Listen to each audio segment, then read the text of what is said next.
spend time in our worship, and then we're going to dedicate the house. Alright? So let's pray. Father, we thank you so much, oh God, for your goodness and your faithfulness in this family.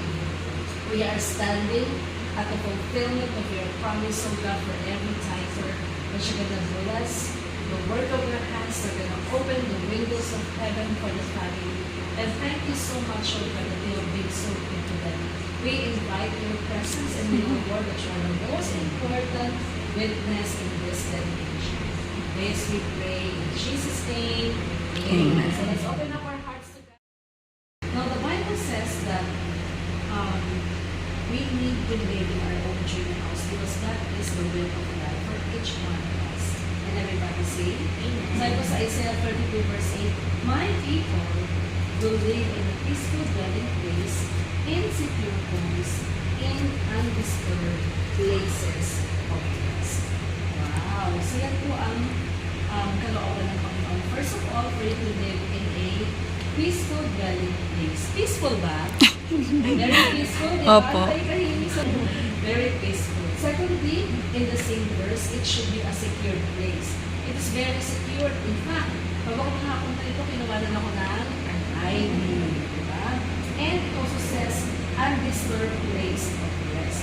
So since it is peaceful, you can be assured that every time kayo po ay matulog sa inyong kanilang kwarto, ay talaga po walang sisira ng inyong tulog. And everybody say, now, God always desires to establish His people in their homes. Ayaw po ng Panginoon na tayo po ay maghirap at magpalipat-lipat ng tirahan.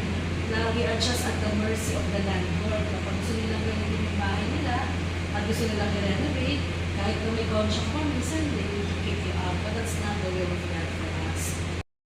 Yung tatlong Maria, to live in a safe home, and God wants you not to be at the mercy of your landlord. Now, the same God that provided this house to you will be the same God that will bless this house. Amen? The Bible says in Proverbs 24 verse 3 to 4, by wisdom a house is built. Okay, because of the wisdom.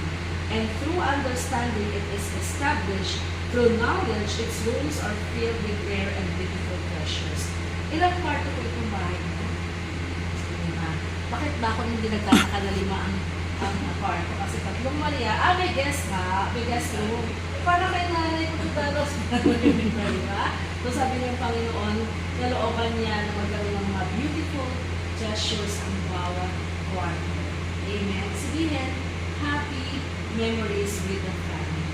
Also, the Bible says in Proverbs 15 verse 6, the house of the righteous contains great treasure, but the income of the wicked brings them trouble.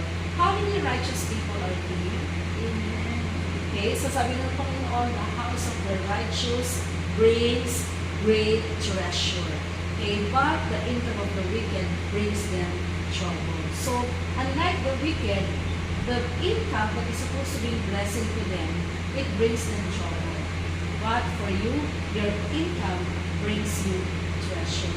Okay, so that goes to show that you are indeed a righteous person.